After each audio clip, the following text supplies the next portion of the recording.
Earlier this week, I had to go to hospital, and I really hate hospitals. I have a few issues. One, I'm in healthcare, and I'm squeamish, so I faint at the sight of blood. Disaster. Second thing is, hospitals are full of sick people. It is depressing. It is stressful. It's full of sick, worried people. It's full of infection. It's full of completely overworked healthcare people doing their best in an overburdened system. So I probably should retitle this slide to Avoiding Healthcare. Avoiding Hospital. Avoiding Healthcare too. Avoiding hospital for me. As I get older, it's starting to get more urgent for my relatives and for society. So today I want to talk about how the digital revolution, connected health, is needed to transform health. And also give two examples of where it's made an impact. The demographic trend. So David in the 1500s looks great, but his life expectancy at birth was only 40. Look at modern David. First of all, healthcare has been phenomenal. It has doubled his life expectancy to over 80. However, what about the last 40 years of his life? He's living longer with chronic disease, lifestyle diseases. They're much more expensive to deal with. They're hard to deal with. So we're living longer, society is getting older, and we're getting fatter. It's got huge implications to how healthcare is delivered. And I think the current healthcare system, how it actually is nearly like sick care, it's reactive. People get admitted to hospital when they're sick. It's really not sustainable with this demographic change in society. So society, how does it do healthcare? It's trying to do the holy grail, which is how do you get best quality of life, quality of care for the patient? How do you do it at a cost that is reasonable for society that wants to pay for it? That's a political decision. And you can see all the different nations having different views on how that's done. And then access. How is it available to all, both within the country and to all parts of the world? As this demographic change happens, it's putting huge stress on this holy grail of healthcare. Look at what makes us healthy. Most of the influence is healthy behaviors. We all know it. We don't do anything about it. It's got a huge impact. Yet we spend all our money on medical services. Think about how the digital revolution that's happened in other industries can help healthcare and wellness. How can it help us have healthy behaviors? How can it make medical services more cost-effective? And we're spending a load of money on healthcare. In the US, it's up to 15% of GDP. Think if you can get a 1% improvement, a 10% improvement in that, what an impact it would have. So the digital revolution, how is it going to help the different people? First of all, us, consumers, people. How is it going to help us to be healthier? You see a load of initiatives like Fitbit trying to get us to step and exercise more. How to help patients. Being sick is stressful. You've got so much information coming at you. You're not feeling great. You might be depressed. In certain chronic diseases, up to 50% of the medicine that people are taking at home aren't used. What a waste of money. What a waste for their life expectancy. How can you use what's already kind of common? We all have our Outlook reminders for appointments. How can we encourage people and educate them, empower the patient to get involved and help them take their pills? Look at clinicians. The ratio of doctors to sick people is going to be a pretty miserable ratio as we get older, and Ireland is getting very old. How can we get the right information at the right time in the right place to help doctors do their job? And who pays? Incentivizing better healthcare. There's a huge push in the US from the current mode, which is fee-for-service. So you just do an activity, you get paid. What they're trying to transform to, and they're going to try to get 90% of how payment's done in the US to payment for outcomes. That is a huge requirement for data. You need to be able to measure it, to manage it, to monitor it, and pay for it.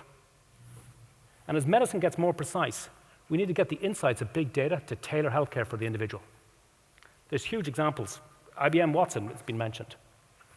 You have these social sites for patients like me where you can actually see what's working for other patients and have a community on it. There's been huge activity. This journey is just starting. Here is just a snapshot of some startups.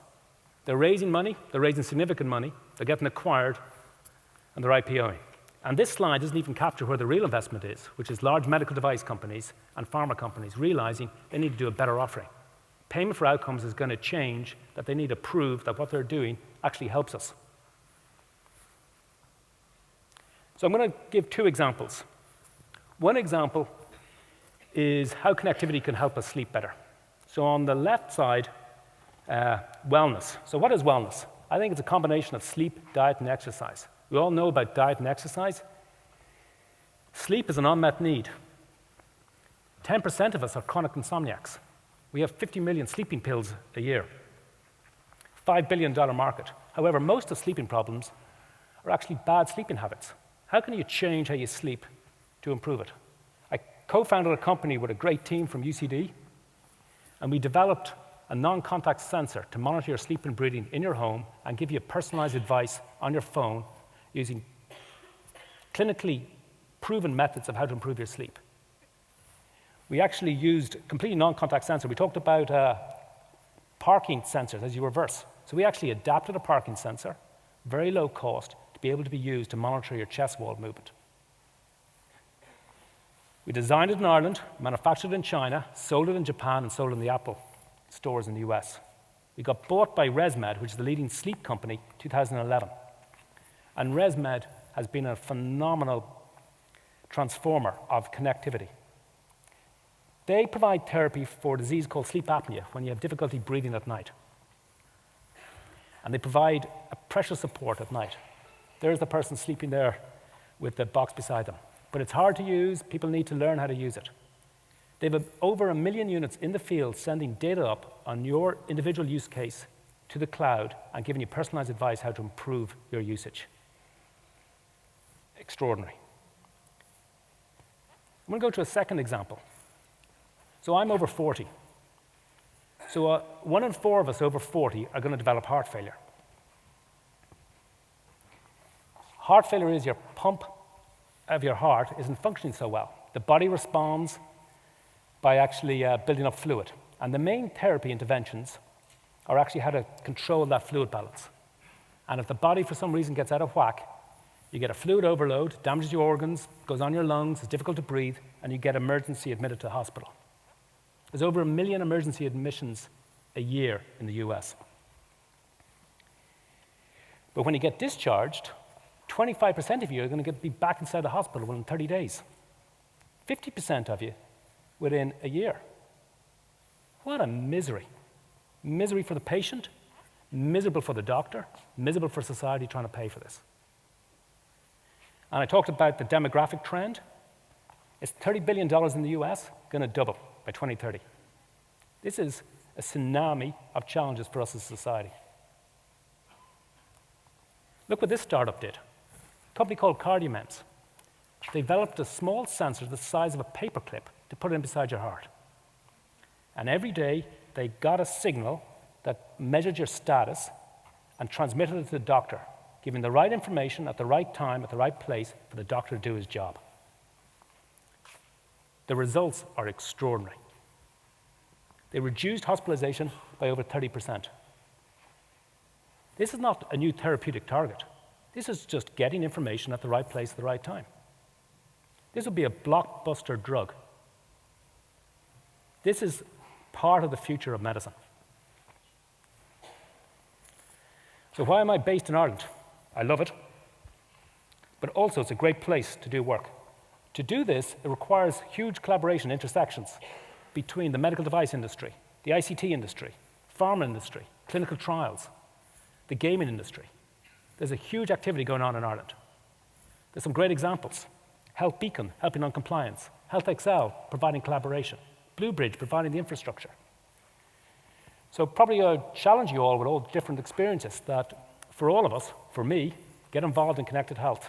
We need it, and Ireland's a great place to be doing it. So thank you very much.